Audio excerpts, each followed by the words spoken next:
धन्यवाद परमेश्वर पितालाई समन सरको जोरदार ताली।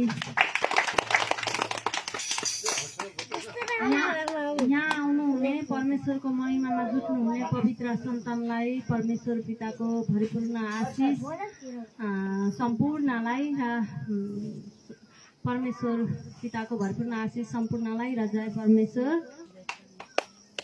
हाम्रा अगुवा अग्रज चितवनका सत्यवचन परमेश्वरीय मार्गदर्शन सामाजिक संस्थाका हाम्रा लोक गायक सहर हुनुहुन्छ, उहाँहरू sir ma'am, Krishna sir, Ratika ma'am, Januka ma'am, Shilkala ma'am, गाईघाटको बिना म्याम सरजी, उहाँहरूलाई पनि भरिपूर्ण आशिष समन सरको फेरि जोरदार ताली। र यहाँ आउनुहुने महिमाको निमित्त जुट्ने उहाँ म्यामहरू आउनुभएको छ। यता डुम्रेबाट कुमारी म्याम, गीता म्याम, खारपाबाट गोमा म्याम, लीला म्याम, उहाँहरूलाई पनि भरिपूर्ण आशिष समन सरको जोरदार ताली। र हाम्रा यहाँ सहर म्याम मिना म्याम हुनुहुन्छ, उहाँहरूलाई पनि भरिपूर्ण आशिष समन सरको जोरदार ताली। र हाम्रा यहाँ महिमाको निमित्त अब म जुड्छु, महिमा खोलेर उत्साहित पार्छु सबलाई। परमेश्वर पिताको एकदम जिम्मेवारी बोझ बोकेर चाहिँ पहिला हामीले कि दुष्टको भारी बोकेका थियौँ भनेदेखि अहिले परमेश्वरको भारी बोकेर चाहिँ बोझ बोकेर चाहिँ एकदम सबै जिम्मेवारी लिएर म चाहिँ सबलाई उद्धार गर्छु। परमेश्वर पिताले गर्नुहुन्छ, मेरो तर्फबाट परमेश्वरको काम गर्छु, महिमा गर्छु भनेर यो महिमा आजबाट सदा सदाको लागि उहाँको जीवन रौन्जेली सर म्यामहरूको जीवन रौन्जेली गर्नुहुने भनेर चाहिँ एकदम लिनुभएको छ। सदा सर्वदा यस्तै होइरहोस्, राम्रो होस्। उहाँहरूको परमेश्वरले यो घर परिवारमा भरिपूर्ण आशिष दिइसक्नु भएको छ र उहाँ बुद्ध सर, माया देवी म्यामलाई पनि भरिपूर्ण आशिष समन सरको जोरदार ताली। हामी सबैजना परमेश्वरका सन्तान एकदम नियम पालन गरेका छौँ, एकदम ध्यान पालन गरेका छौँ। हामी सबले एकदम परमेश्वरको आज्ञामा हिँडेका छौँ हैन। हामी परमेश्वरको सन्तान बनेर सधैँ अरू अन्ततिर गएका थियौँ भने हामी कता कता हामी हिँडेर कहाँ कहाँ पुगिसक्थ्यौँ भने अहिले परमेश्वरको सन्तान धैर्य गरेर पनि यो वचन शिक्षा सुनेर हामी धैर्य गरेर बसिराखेका छौँ। परमेश्वरले शीतलो पनि गराइराख्नु भएको छ। अघि गर्मीको महसुस भइरहेको थियो होइन, परमेश्वरले शीतलो पनि गराइराख्नु भएको थियो। परमेश्वर पिता कति शक्तिशाली हुनुहुँदो रहेछ। यो उत्साहित शिक्षा आज उत्साहित शिक्षाको आज महिमा वचन शिक्षा जे जति भयो परमेश्वरको मुख भएर हजुरका छोरा उहाँहरूको छोराछोरीको मुखद्वारा भइसकेको छ र एकदम सुनेर परमेश्वरले पनि गर्मीको महसुस भए जस्तो लाग्दा पनि परमेश्वरले शीतल गराउनु भयो र हामीलाई शीतल दिने नै परमेश्वर पिता हुनुहुन्छ। हामीले जति पनि दुःख पर्छ, जति पनि कष्ट पर्छ, हामीले परमेश्वरलाई नै सुनायौँ र हामीलाई शीतल दिनुभयो परमेश्वर पिताले। हामीले उहाँको भजन गायौँ, उहाँको वचन बोल्यौँ, उहाँको चाहिँ अन्य भाषा बोल्यौँ होइन। अन्य भाषा बोल्दा नै दबाई हुने रहेछ होइन। जति बोलो त्यति दबाई, जति पनि हामीले गर्छौँ त्यति नै अन्य भाषा बोल्छौँ त्यति नै दबाई परमेश्वर पिताले गर्नुहुँदो रहेछ। हामीले कुनै धामी कुनै डक्टर जति पुकार गर्थ्यौँ, पहिले रुएर धामीहरूको सान बढेको थियो, भाउ बढेको थियो, पैसा तिरेर गर्दाखेरि पनि लाउँदाखेरि पनि यति पैसाले हुँदैन भनेको थियो, यसो भनेको थियो, उसो भनेको थियो। तर हामी कति रुएका थियौँ, तडपिएका थियौँ। अहिले परमेश्वर पिताले शीतलता दिनुभएको छ। तर कसैलाई हामी आरोप लाउने मान्छे त होइनौँ होइन।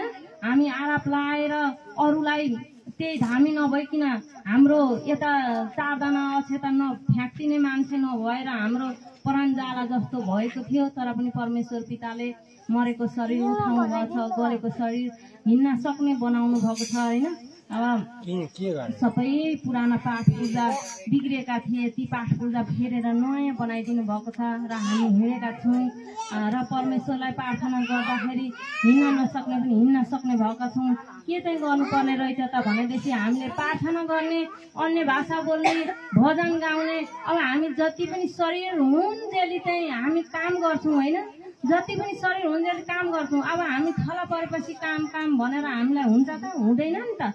परमेश्वर पिताले अहिले हामी थला परेर लडेका थियौँ भने पनि अहिले परमेश्वर पिताले काम गर्ने होला।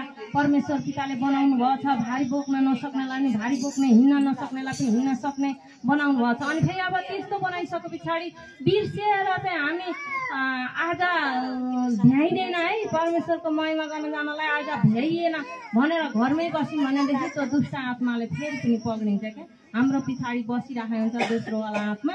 त्यो दोस्रोवाला आत्माले दुःख दिन्छ हामीलाई। अनि हामी चाहिँ टाइममा 1 घन्टाको टाइममा पनि अब माथि शनिबारको बस्ने कुन समयमा बस्ने हो, अनि बिहान बस्ने कि दिउँसो बस्ने कि कतिखेर बस्ने, ठ्याक्कै 1-1.5 घन्टा बस्ने। अनि फेरि बुधबार पनि आएर बस्ने, अनि 1-1.5 घन्टा बस्ने गएपछि चाहिँ हामीलाई एकदम उत्साहित हुने क्या। अलिकति हामीलाई पेट दुख्ने समस्या भइरहेको छ, अलिक धुम्मा अल्छी लागे जस्तो समस्या भइरहेको छ भनेदेखि शनिबार बसेर फेरि शनिबार आउला भनेर पुरिरहनु पर्थ्यो भनेदेखि बुधबार आइहाल्यो क्या परमेश्वरको महिमा। अनि हामी ठ्याक्क विश्वासको साथ हामी महिमामा त्यसरी बस्यौँ, त्यसरी जुट्यौँ भनेदेखि परमेश्वरले नै उद्धार गर्नुहुन्छ। हामीले जहाँ खोज्यौँ परमेश्वरलाई होइन त्यहीँ भेटायौँ। र हामी जति पनि महिमा गर्न चाहन्छौँ, अब परमेश्वर पिताको महिमा गर्छौँ होइन, त्यति हामीलाई उत्साहित र भलचङ्ग परमेश्वर पिताले पार्नुहुन्छ। र यहाँ हामी त्यसै भेला भएका होइनौँ। अब परमेश्वर पिताले नै एकदम परमेश्वरको कामको लागि भेला भएका हुन् त हामी सबजना होइन। हामी सबलाई उद्धार भएको छ। परमेश्वर एउटा माथि डाँडाको फल खाँदाखेरि कस्तो हुन्छ, गैराको फल खाँदाखेरि कस्तो हुन्छ।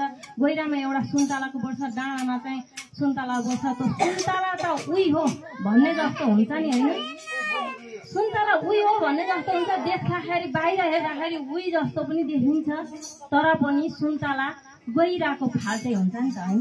गैराको फाल्टै हुन्छ। त्यो तासेर खाँदाखेरि गैरामा अलिकति पानी भिजेर त्यो किसान रहिरहेको कारणले चाहिँ अलिकति रसिलो हुन्छ, गुलियो हुन्छ, मिठो हुन्छ, स्वादिलो हुन्छ नि त होइन। डाँडाको अलिक छोक्राइलो हुन्छ नि त। त्यो भनेको चाहिँ अब हामीले एकदम परमेश्वरको महिमामा लागि परिराख्यौँ, जुटिराख्यौँ भनेदेखि हामीलाई परमेश्वरले काम गर्नु हो कि हामीले उहाँको काम गर्छौँ भनेदेखि हाम्रो काम परमेश्वरले गरिदिनुहुन्छ। मान्छेले सोच्नुहुन्छ कि कसरी गरिदिनुहुन्छ, पैसा पनि गोजीमा आउँछ अरे, यता त्यता पनि हुन्छ अरे भने जस्तो सोच्नुहुन्छ। त्यो नबुझ्नेले उहाँहरू गहिराइमै डुब्नु भएको छैन, कसरी बुझ्नुहुन्छ र त होइन। र हामी चाहिँ एकदम गहिराइमा डुबिसके पछाडि हामीले एकदम गहिराइमा डुबेर प्रार्थना अन्य भाषा जति गरियो हामीलाई परमेश्वर पिताले त्यति नै राम्रो गर्नुहुन्छ। अब त्यो गमलामा रोपेको फुलको बिरुवा चाहिँ कस्तो हुन्छ भने हामी फुल रोप्छौँ, राम्रोको लागि फुल रोप्छौँ होइन। त्यो गमलामा रोपेको बिरुवा चाहिँ एकदम पानी सुकेको गर्छ। अनि नराउनु न त्यति बेला पानी सुकै गर्छ। अनि पानी थपै बेला बेलामा पानी नथपिकन त्यो फुल फक्रिँदै जाँदैन क्या, ओइलिँदै जान्छ नि त होइन। हामीले पानी थप्न छोडेपछि ओइलिँदै जान्छ। अनि त्यो ओइलिँदै गइसके पछाडि चाहिँ फेरि हामी पानी लगाउन सुरु गर्दै जान्छौँ। त्यो फुल चाहिँ फेरि फक्रिँदै जाँदै गर्छ होइन। त्यस्तै हामीले जब प्रार्थना अन्य भाषा गर्न छोड्दै जान्छौँ त्यतिखेर फेरि त्यो दोस्रोवाला आत्माले चाहिँ पक्रिँदै जान्छ क्या। अनि हामीले जब फेरि प्रार्थना अन्य भाषा बोल्दै जान्छौँ, उहाँको भजन गाउँदै जान्छौँ, उहाँको चाहिँ भजन गाएर प्रार्थना गर्छौँ, अन्य भाषा बोल्छौँ त हामी फेरि चाहिँ हामीलाई उत्साहित भलचङ्ग हुँदै जान्छ। हामीले जति हामी गर्दै जान्छौँ त्यति भलचङ्ग र उत्साहित हुँदै जान्छौँ। अनि हामीले त्यो छोड्दै गयौँ भनेदेखि हाम्रो यहाँ म्यामलाई भए जस्तै हुन्छ क्या। म पनि पहिला अब क्यान्सर भनेर बोलिदिएको थियो, हरेक कुरा कहाँ ठाउँ धामी जैसी हस्पिटल डुल्दाखेरि केही भएन र 1 वर्षको डेट दिएको थियो। त्यो त दुष्टले रहेछ क्या। परमेश्वरको सन्तान हुनुभन्दा अगाडि हात खुट्टा नचल्ने, थलै पिसा हुन्थ्यो, छोराछोरी कहाँ पुगेका हुन्थ्यो, उठाइदेऊ न म दिशा गर्न जान्छु भन्दाखेरि लगेर छोडिदिने, कहिले छोडिदिएपछि लिन नजाने, कहिले लिन जाने, लगिदिने मान्छे भयो भने ल्याइदिने नहुने, ल्याइदिने भयो भने लगिदिने नहुने। त्यस्तो भएर कति रुएर पीडमा बसेको थियो भनेदेखि परमेश्वर पिता साँच्चै महान हुनुहुँदो रहेछ। यो जीवन दिनुभयो के, गलिसकेको हड्डीहरू, टुटिसकेका हड्डीहरू पनि, घोडाको हड्डीहरू छुटेर के भएको, यो घोडाका पाङ्रा पाङ्रा खुस्किएको हो भनेर भन्थे के मान्छेले हेर्दाखेरि।